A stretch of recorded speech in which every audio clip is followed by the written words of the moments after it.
Ravikant is on the phone line with us. And Ravikant, it seems that it's that one-time tax impact, and which is why this net loss of 112 crore rupees.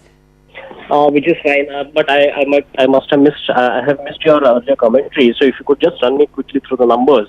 Like I said in the morning, I would be tracking the operating profit number rather than the net profit number. So I'm fine with a one-time impact of tax adjustment. Yeah, there is that one-time tax impact of 2,138 crore rupees, Ravikant. The NII has come in at 6,102 crore rupees. Provisioning has come in high at 3,520 crore rupees. The gross NPAs, they have come in at 5.03 versus 5.25%. And the gross corporate slippages, they've come in at 2,862 crore rupees, Ravikant. So I think gross corporate slippages seem to have been a bit unchanged QOQ. And what would be the overall slippage number? Because I was working with a lower slippage number. So the corporate slippages for me are clearly on the higher side. Okay, Ravikant, what is it that you're expecting by way of, the other parameters? We were expecting slippages to come in at about 2.5% of loans. We were expecting higher OPEX, which is going to perhaps lead to lower core PPOP growth of 19%. What are the other variables that you're going to look out for as we try and dig out more details? No, so I would be looking at how has the sub-investment grade book moved QOQ. So for the last 3 quarters, this number has been stable at 75 billion. And so that's one parameter which I would look for.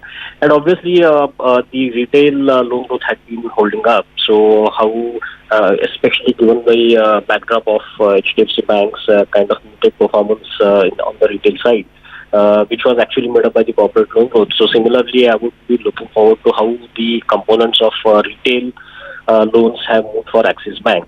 So compared to compared to HDFC Bank, obviously, I mean they have been in a lower loan growth trajectory, but nonetheless, the domestic loan book had been growing much faster. So this is one line item which I would look forward. Okay, Ravikant, stay with us. I also have Varun Hiremath from our research desk who's been tracking Axis Bank very closely. Varun, just walk us through all the other details that you have on the earnings.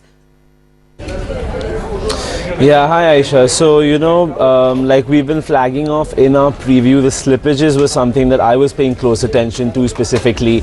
Now, we had an analyst, Ravikant, come in this morning who said he expected slippages to be actually much lower at around 30 billion or 3,000 crores, where they've come in significantly higher at around 4,800 crores. But that is in line with what happened last quarter. So it's kind of keeping on that trend of cleanup. Now, barring that, NII was more or less in line with our estimates. It was slightly above. Now, in this case, you can't look at the PAT figure as this one time has come in the way, but if you adjust for that, which is what they've suggested in the press release, it's a beat on the PAT as well. Now, the operating metrics, operating profit, we had a poll that said 5,500 crores would be the number. It's actually been beaten considerably, coming in at around 5,900 crores. That's almost 10% higher than what we projected. Now, so all in all, I'd say it's not a bad set of numbers. It's in line more or less with our estimates. The domestic loan book has grown at around 19%. NPAs have reduced on the gross and net level, which is a good sign. The capital asset ratio has improved post the inclusion of funds to 18.23 versus 15.82. So I'd say it's a pretty in line set of numbers on the face of it. Oh yeah, that seems to be the case. I think Ashutosh Mishra as well is on the phone line with us. Ashutosh, hi, afternoon. How are you analyzing Axis's numbers? Clearly the net loss is because of their one-time tax impact. Yeah, so loss is definitely one-time impact, and that was, looking after the many results, it was quite expected that, all the banks which are making a higher contingent provisioning or higher provisioning from the asset which is still not written off, probably they need to do the adjustment on the tax front to comply with the new tax norms. So that was in line with. But if you look at the core performance also, it is on a slippages wise, sequentially it has increased marginally. But the best part is that maximum of these slippages is still coming, which they are, I think, guiding is they're still coming from the already stage loan portfolio which they have shared out there, BBN below loan portfolio. So if that is coming from the known sources which is there in the market, that is nothing much to worry about. Overall, things is like provision coverage, so they are maintaining it at a healthy level of 78% or so. So till the time overall they are managing the things, this is quite well. Yeah. Ravikant, what do you expect the stock to do tomorrow? Because this has really been the one sought after one. And the numbers largely seem in line, like my research analyst as well was just highlighting. If you were to equate for that one-time tax impact, even the PAT is actually in line. Would you say a thumbs up then from the street tomorrow?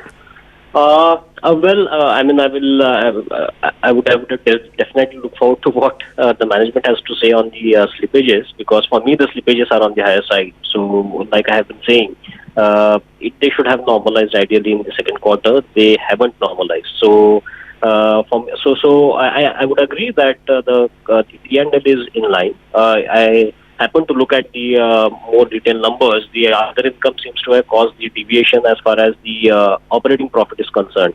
So compared to street as well as our estimates, the other income is about 6 odd billion higher, and that has caused the operating profit deviation. So otherwise, I would agree that the P&L is in line. For me, it's given where the asset quality is has been reported. I think it's a slightly mixed bag. Okay, Ravikant, good having you on the show. Ashutosh, thanks much for analyzing the numbers for us as well. This is going to be the key story to track come tomorrow. Like Ravikant was also mentioning, that one has to really listen into the management con call and try and understand a little bit more about the nature of slippages. But on that note, we're going to take a very quick break.